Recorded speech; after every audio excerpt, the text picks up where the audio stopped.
नमस्कार, आप देख रहे हैं 4 पीएम और मैं हूं आपके साथ निधि तिवारी। सुप्रीम कोर्ट ने आज स्टेट बैंक ऑफ इंडिया यानी कि एसबीआई के उस आवेदन को खारिज कर दिया जिसमें उसने इलेक्टोरल बॉन्ड से जुड़ी जानकारी देने का समय बढ़ाने की मांग की थी। सुप्रीम कोर्ट ने एसबीआई के सामने आज सवालों की झड़ी लगा दी और सीजेआई चंद्रचूड़ भी काफी गुस्से में नजर आए।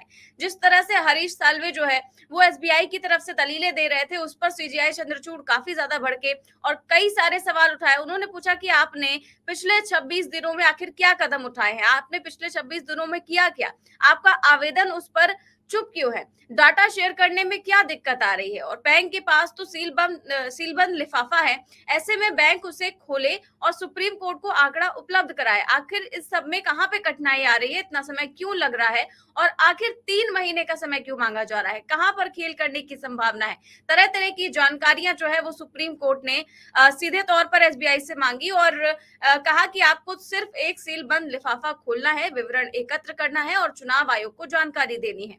तो तमाम चीजें हैं और जो एसबीआई ने क्या कुछ कहा है, क्या दलीलें दी है, और साफ तौर पर सुप्रीम कोर्ट की तरफ से कह दिया गया है कि कल सुबह तक सारे आंकड़े पेश किए जाएंगे और 15 तारीख को वेबसाइट पर अपलोड किए जाएंगे। तो क्या एसबीआई ऐसा करेगा? क्या सुप्रीम कोर्ट में कल एसबीआई सारे आंकड़े पेश करेगा, सारा डेटा जो है वो सामने आ पाएगा सबके? तमाम चीजों पर हम चर्चा करेंगे और इस चर्चा में हमारे साथ प्रोफेसर अखिल स्वामी सर मौजूद है। सर, स्वागत है आपका। सर, सुप्रीम कोर्ट के आज के फैसले को आप किस तरह से देखते हैं? जिस तरह जो है एसबीआई को कड़ी तौर पर फटकार लगाई गई है, इसे आप कैसे देखते हैं? देखिए निधि, मुझे ऐसा लगता है कि जो पूरा एक बवंडर खड़ा किया गया था, एक जो ब्लैक मनी का साम्राज्य खड़ा किया गया था, एक जो भ्रष्टाचार का साम्राज्य खड़ा किया गया था, आज सुप्रीम कोर्ट ने उसमें सुप्रीम हथौड़ा चला दिया है। देखिए, बात को समझने का प्रयास कीजिए। चुनावी बॉन्ड में यह कहा गया था कि कोई भी व्यक्ति जाके अगर चुनावी बॉन्ड खरीदेगा बैंक से और उसमें पैसा जमा कराएगा, मान लीजिए किसी आदमी ने 1 करोड़ रुपए जमा कराए, उसे चुनावी बॉन्ड मिले, उसका केवाईसी होगा, ये पता रहेगा कि बैंक को कि वो उसका आइडेंटिफिकेशन नंबर क्या है और किस व्यक्ति ने, जिसका केवाईसी हो चुका है, उसने पैसा जमा कराया और बॉन्ड लिया। 15 दिन के अंदर ये बॉन्ड जिस पार्टी को वो चाहे दे सकता था और वो पार्टी किसी भी बैंक में जाकर, स्टेट बैंक की ब्रांच में जाकर उसको निकलवा सकती थी। और तीसरी बात ये थी कि किसने पैसा जमा कराया बॉन्ड में, किस पार्टी को दिया, ये तीसरा पक्ष था। ठीक है। अब ये इसमें समस्या जो स्टेट बैंक ऑफ इंडिया कह रहा था, जिसके लिए कह रहा था हमको जून तक का टाइम दीजिए, स्टेट बैंक ऑफ इंडिया ये कह रहा था कि हम ये बताने में हमको टाइम लग रहा है किसने जमा कराया और किसने भुनाया।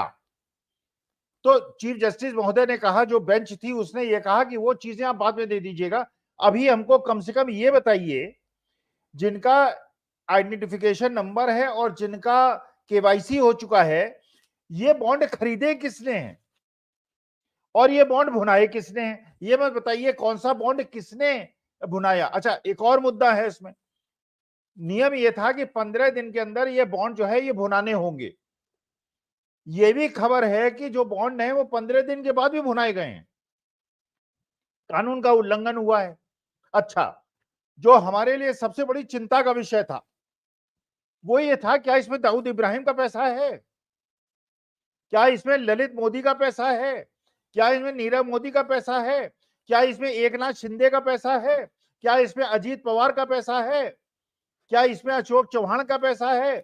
मतलब ऐसे लोग जिन पे बीजेपी भ्रष्टाचार का आरोप लगाती थी और जिन लोगों ने बीजेपी ज्वाइन की और उनकी जांच रुक गई, क्या ये उन लोगों से पैसा वसूली का कार्यक्रम था? पैसा वसूल करके क्योंकि उन्होंने बीजेपी ज्वाइन कर ली, इस पे उनकी जांच रुक गई, ये एस्टेब्लिश हो जाएगा। तो अगर ये सुप्रीम कोर्ट के सामने स्टेट बैंक ऑफ इंडिया ये सूचना देता है किस किस व्यक्ति ने, किस किस कंपनी ने, क्योंकि देखिए ये डिस्क्लोज होना है, कंपनी भी अपनी बैलेंस शीट में डिस्क्लोज करेगी और जो पैसा लेगा वो भी डिस्क्लोज करेगा। तो इसका मतलब यह है कि सूचना जो है, ये केवल कहा गया था, इसके कानूनी पक्ष ये था कि किसी को पता नहीं चलना चाहिए, ये एक प्रकार का जो फंड होगा ये सीक्रेसी से मेंटेन होगी। लेकिन उसमें यह भी कहा गया था कि जब न्यायालय के आदेश होंगे, न्यायालय से कोई वो सिक्रेसी नहीं होती है, न्यायालय के सामने इसको देना पड़ेगा। तो स्टेट बैंक ऑफ इंडिया की जो दलील थी कि साहब हम मैचिंग करने में हमको टाइम मिल रहा है, उन्होंने कहा मैचिंग करने के लिए टाइम ले लीजिए, लेकिन हमको ये बताइए किसने पैसा जमा कराया और किसने भुनाया। जमा कराने में बहुत बड़ा खतरा है, क्योंकि यही पूरा खेल खत्म हो रहा है, ये पता चल रहा है। अच्छा, जिन लोगों ने ये जो पैसा जमा कराया है, इनमें इनकम टैक्स का डिस्काउंट लिया होगा, इनकम टैक्स का रिबेट लिया होगा, क्योंकि डिडक्शन लिया होगा।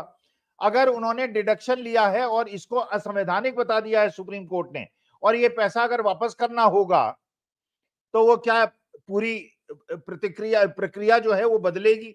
इसके बाद ये पता चलेगा कि जो आपने डिडक्शंस लिए थे वो नहीं होंगे। तो देखिए, वास्तविकता में अभी तो और 2-3 निर्णय होने बाकी हैं। अभी तो निर्णय होगा जो ईवीएम के बारे में हो रहा है, और ईवीएम के बारे में जिस प्रकार से ये जो चुनाव आयुक्त ने रिजाइन किया है, इसका भी संबंध माननीय सुप्रीम कोर्ट के निर्णय से हो सकता है। क्योंकि ये बात बिल्कुल पता है, सबको पता है कि अरुण गोयल साहब का जो अपॉइंटमेंट हुआ था वो भी गैर कानूनी था। तुरंत उनको वीआरएस दिलाया गया, इसके पहले के जो अधिकारी थे उनको हटाया गया 24 घंटे के अंदर, और बिना कैबिनेट मीटिंग के। कैबिनेट मीटिंग में हर चीज डिस्कस होनी चाहिए, कैबिनेट मीटिंग में डिसीजन नहीं हुआ। लॉ मिनिस्ट्री ने माननीय मोदी जी को भेजा, माननीय मोदी जी ने प्रेसिडेंट से उसी दिन इनका अपॉइंटमेंट करा दिया। अब जो उस प्रक्रिया के बारे में भी केस चल रहा है, तो पता चला कि अरुण गोयल साहब तो फंस गए, और अरुण गोयल साहब ने अपने को बचाने के चक्कर में हो सकता है जो तीसरे आयुक्त बचे हुए हैं राजीव जी, ये भी रिजाइन कर दें, क्योंकि अब ये पता चल गया है सत्ता पक्ष को कि ये सत्ता में लौटने वाले नहीं है।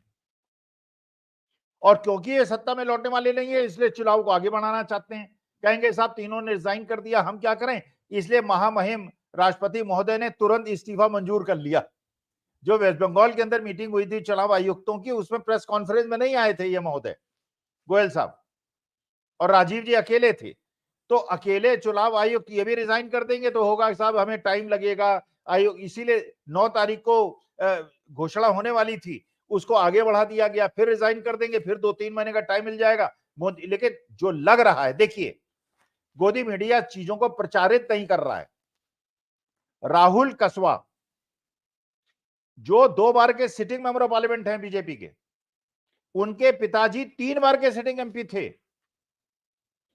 2.5 लाख वोट से ज्यादा वोट से जीते थे बीजेपी से, और वो उपराष्ट्रपति महोदय के भाई के दामाद हैं।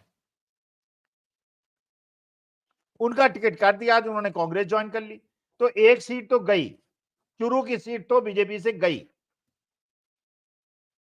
हिसार के अंदर राव वीरेंद्र सिंह जो कि चौधरी छोटू राम के दौहित्र हैं, उनके बेटे ने आईएएस से रिजाइन करके बीजेपी ज्वाइन की थी, सिटिंग मेंबर ऑफ पार्लियामेंट थे, 2.5 लाख वोट से जीते थे, उनका भी टिकट काट दिया। अब वो भी कांग्रेस में आ गए। एक सीट हिसार की भी गई, रोहतक पहले ही चली गई थी, सोनीपत पहले ही चली गई थी, कुरुक्षेत्र भी जाने की पूरी बात है। तो 4 सीटें तो 10 में से बीजेपी की हरियाणा से गई। अभी हरियाणा में अरविंद शर्मा भी जाने वाले हैं।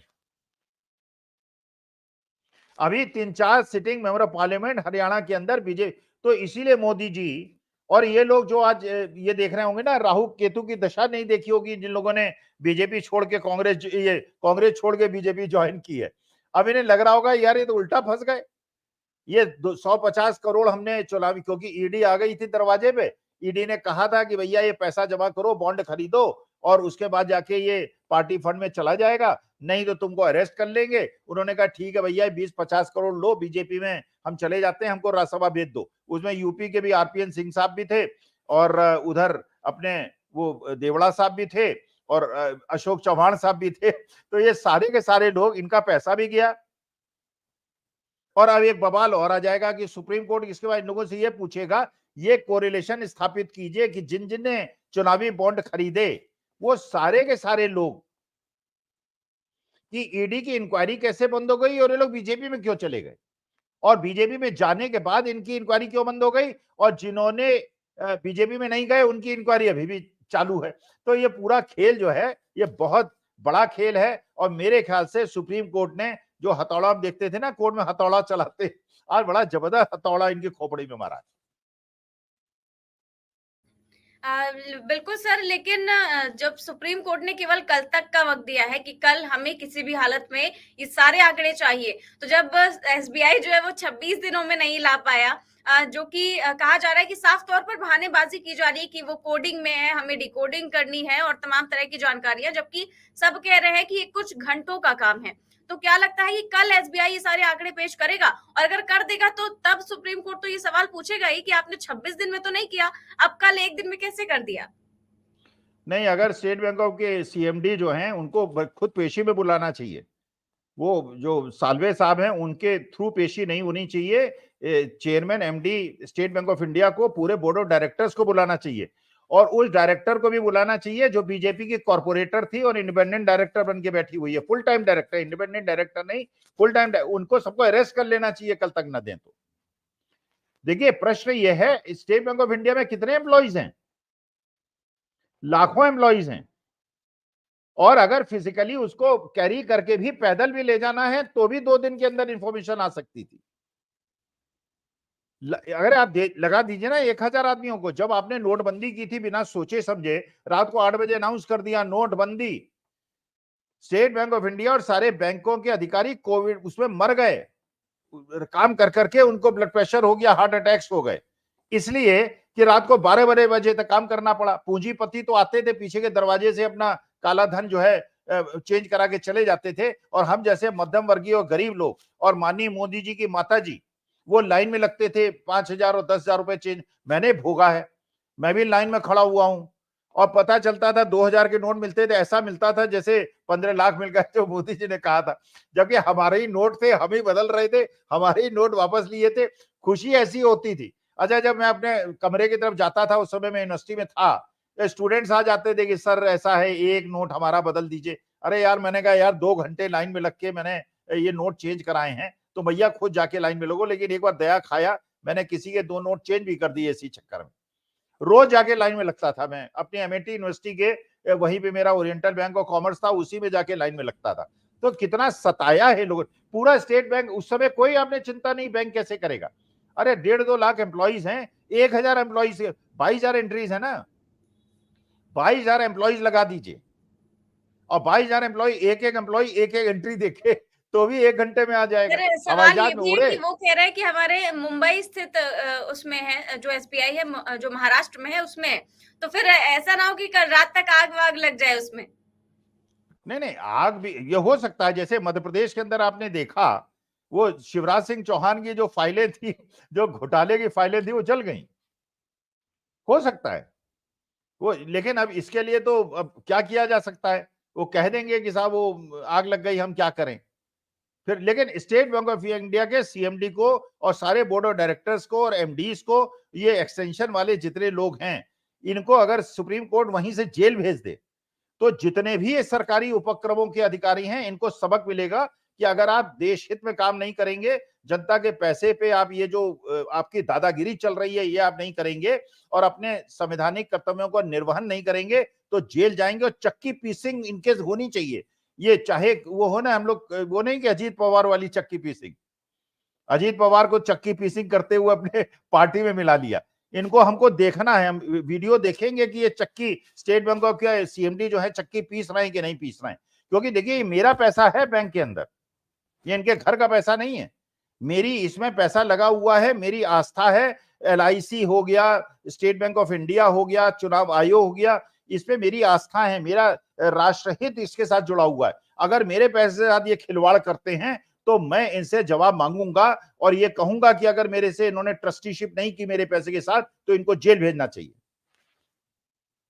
हाँ, बिल्कुल सर। और अभी आपको याद होगा कि कुछ दिन पहले जानकारी सामने आई थी कि 30 से ज्यादा ऐसी कंपनियां हैं जिस पर पहले ईडी, सीबीआई, आईटी की रेड हुई और उसके बाद सामने आया कि उन्होंने बीजेपी को चंदा दिया है। तो ऐसे ही कुछ चंदे छुपाने के लिए एसबीआई इस तरह के खेल कर रहा है क्या?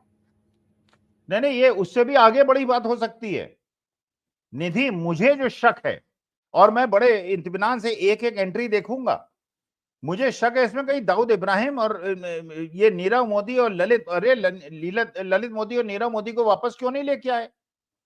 और आपने देखा कि ललित मोदी की तीसरी शादी में वहां पे जो सॉलिसिटर जनरल साहब थे वो बियर पी रहे थे। तो कोई ना कोई गठबंधन तो है ना नीरव ललित मोदी में और भारतीय न्याय उसमें जो हमारे वकील साहब हैं, बड़े वकील साहब। तो इसमें क्या, इसमें ये जो ड्रग स्मगलर्स थे और बाद में पता चला कि लाख 1.5 लाख करोड़ के ड्रग स्मगल हुए और बाद में ये पता नहीं चलाने का प्रयास ही नहीं हुआ कि वो कौन लोग थे। कोई जांच नहीं हुई, पुलवामा में जांच नहीं हुई। जो सतपाल मलिक कह रहे हैं कि पुलवामा में जांच नहीं हुई, अरे पुलवामा की जांच की कार्रवाई हो सकता है, हो सकता जी, है। एक वीडियो उसे सर दिखाना चाहूंगी सीजीआई चंद्रचूड़ का, जो सुनवाई हो रही थी उस दौरान का वीडियो है, और आप देखिए इसमें कि किस exercise the तरह से contempt भड़के jurisdiction हुए हैं। at this stage, bearing in mind the application which was submitted for extension of time, we place SBI on notice that this court may be inclined to proceed against it for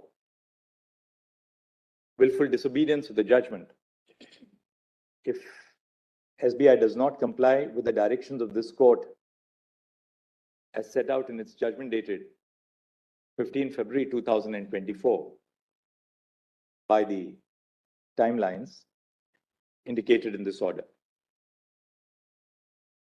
CGI Chandrachud कह रहे हैं कि 15 तारीख तक आपको upload करना ही करना है, और चुनाव आयोग की वेबसाइट पर लगता है आपको अपलोड हो पाएगा ये सब कुछ?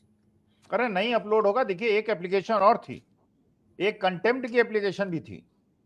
तो माननीय चीफ जस्टिस साहब ने ये कहा कि अभी हम उस कंटेम्प्ट में काम नहीं कर रहे हैं, लेकिन अगर ये सूचना नहीं दी गई तो कंटेम्प्ट में हम कार्रवाई करेंगे।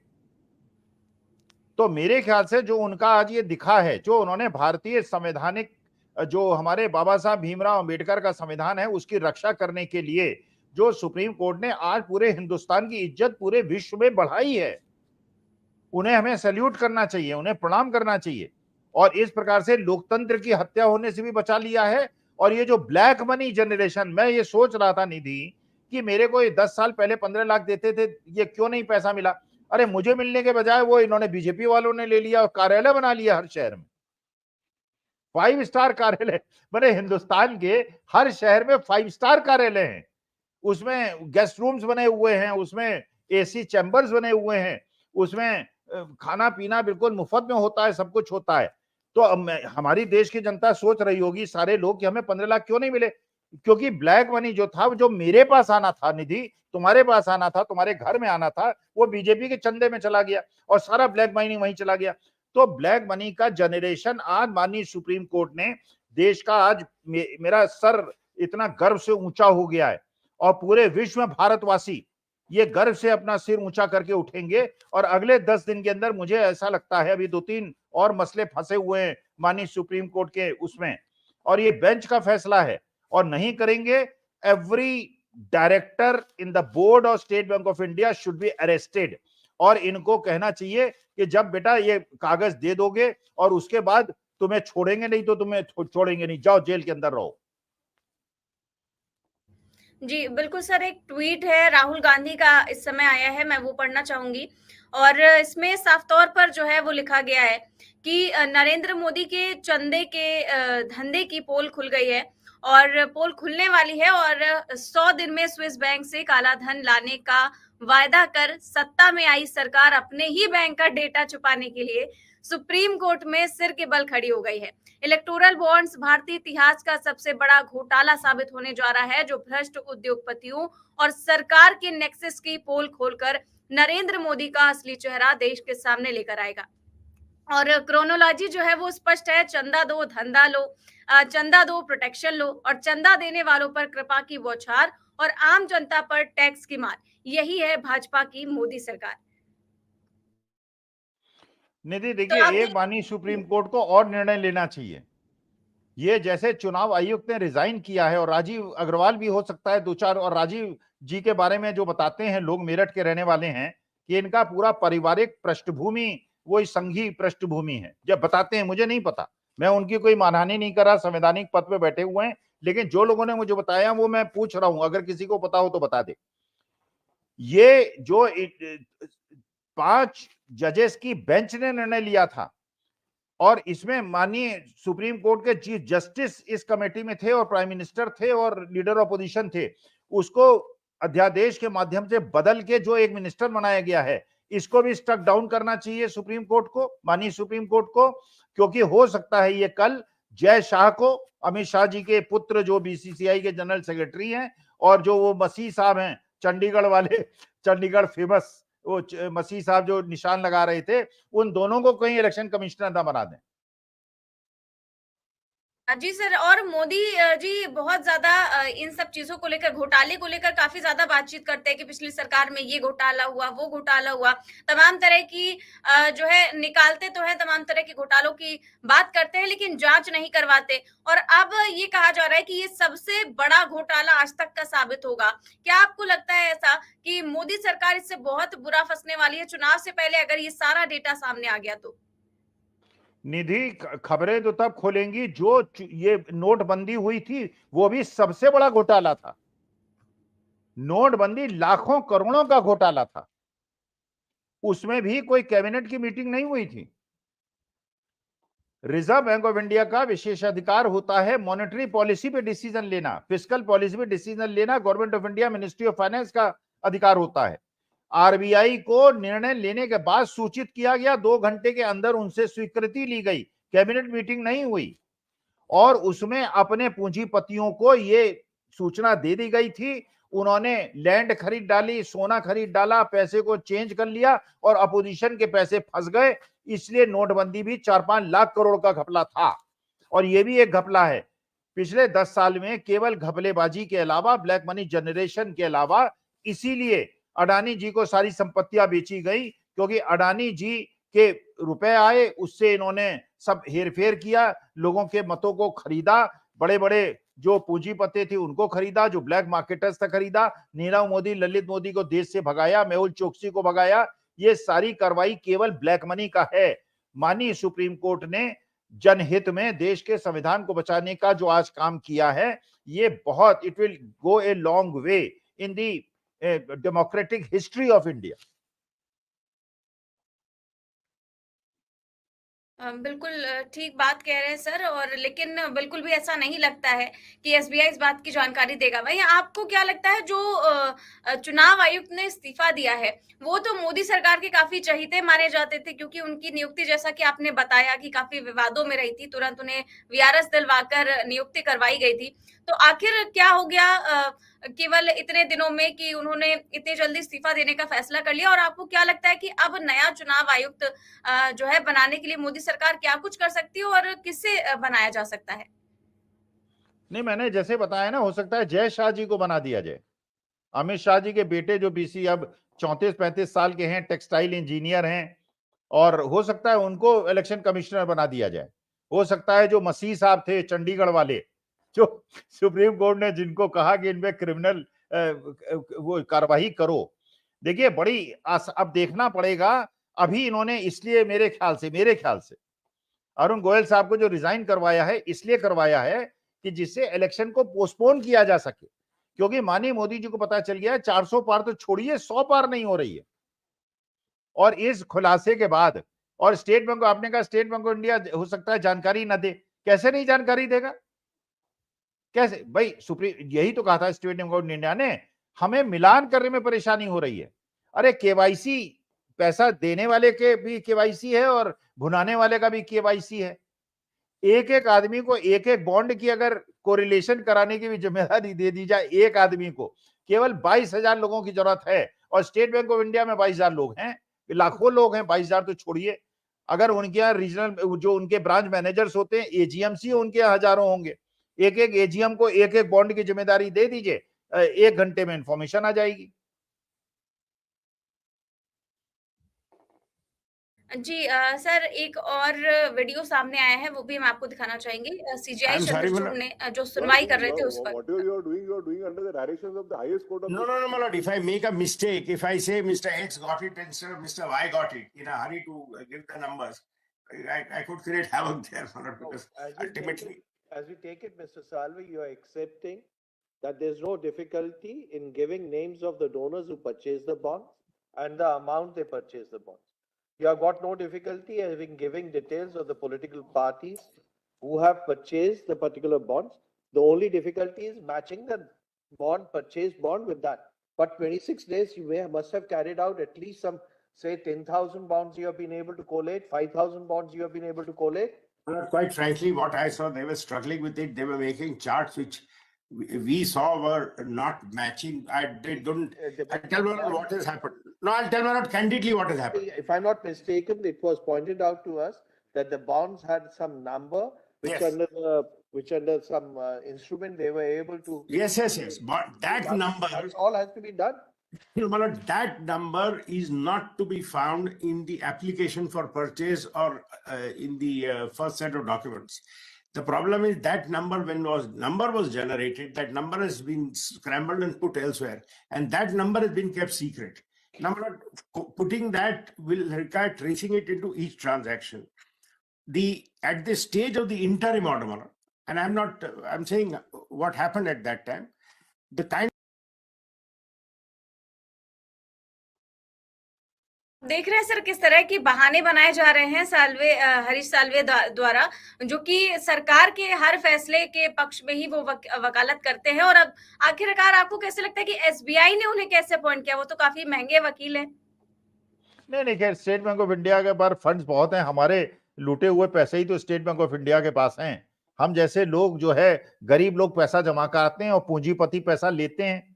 भाई गरीबों को लोन मिलता है क्या? गरीब तो केवल डिपॉजिट कराता है पैसा और उसको 3-2.5% का इंटरेस्ट देते हैं, और बड़े बड़े पूंजीपति जो हैं वो पैसा उठाते हैं, बैंक से लेते हैं। गरीब आदमी को नहीं मिलता, दलित और ओबीसी को नहीं मिलता, वो पैसा पूंजीपतियों ही को मिलता है। और पैसा लेने के बाद विदेश भाग जाते हैं, तो वो तो एक कोई प्रश्न नहीं है। वो वकील क्या, वो तो किसी को भी अपॉइंट कर सकते हैं। स्टेट बैंक हमारा पैसा है ना। और दूसरी बात यही तो मैं कह रहा था कि जो आज ये कह रहे हैं साल्वे साहब, भाई वो माननीय सुप्रीम कोर्ट के जज इतने बुद्धिमान लोग होते हैं, उन्होंने कहा भाई ठीक है कोरिलेशन मत कीजिए, लेकिन पिछले 21 दिन में कुछ तो कोरिलेशन किया। चलिए कोरिलेशन छोड़ दीजिए, हमें केवल ये बता दीजिए किसने बॉन्ड खरीदा और किसने बॉन्ड भुनाया। ये 2 इंफॉर्मेशन दे दीजिए, ये तो आपके पास अवेलेबल है, दे दीजिए, खत्म हो गई बात। जी बिल्कुल सही बात है सर, लेकिन अब यही देखने वाली बात होगी कि कल तक इन्फॉर्मेशन मिलती है या फिर नहीं मिलती है। फिलहाल इस चर्चा में बस इतना ही। आपका बहुत बहुत शुक्रिया सर। तो आप देख रहे थे ये चर्चा, जिस तरह से सुप्रीम कोर्ट का फैसला आया है और तमाम तरह की दलीलें दी गई, लेकिन सुप्रीम कोर्ट ने एक नहीं सुनी और कह दिया है कि कल तक किसी भी हालत में सारे आंकड़े, सारा डेटा जो है वो पेश किया जाए एसबीआई की ओर से, और अगर ऐसा नहीं किया गया तो फिर कार्रवाई के लिए तैयार रहे। इस तरह की बात जो है वो कही गई है। फिलहाल कैसी लगी आपको ये चर्चा में कमेंट बॉक्स में जरूर बताएं। चैनल को सब्सक्राइब करें और ज्वाइन भी करें। नमस्कार।